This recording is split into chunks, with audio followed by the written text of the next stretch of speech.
Sometimes a threshold concept is just a fresh look on something we've known all the time. This particular threshold concept, writing is situational, I think is just that sort of thing, because we've always sort of known this. We've had an idea that some kinds of writing work in certain areas and don't work in others. For instance, let's say you go on a blind date. You get home, you immediately get on Facebook with your friends and start telling them about the date. Then you get a phone call from your mom and you start telling her about the date. Totally different situations, totally different audiences. You're going to say different things. You're going to emphasize different things. Even the way you talk, you might be really excited to your friends and much, much calmer with your mom. Right? You don't want her to think that you're moving too fast. Right?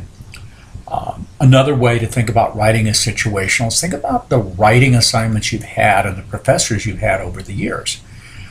Teachers, even back in high school.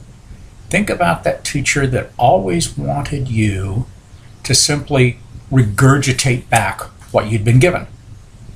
You had that kind of teacher. We all did. Then think about the one who wants you to argue with him.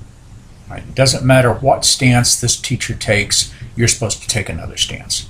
Or the teacher who wants you to be creative and go out of your way to play around with language. Right? Those are all completely different situations. And we can recognize those, we can be perceptive and see that every time we're in a different situation, and by situation it should be evident by now that one of the things we're talking about is who we're writing for. Right?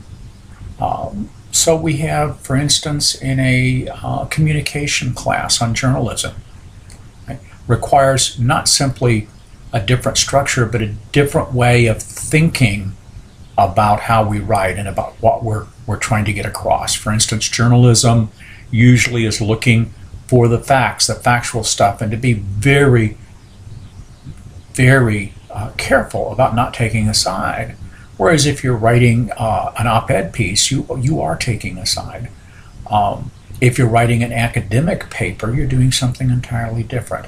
Now, I don't have to go through all of these different kinds because I think you're perceptive enough to realize that in fact you need to be perceptive when you're approaching any type of writing, and you need to think, what is my situation? Who am I writing to?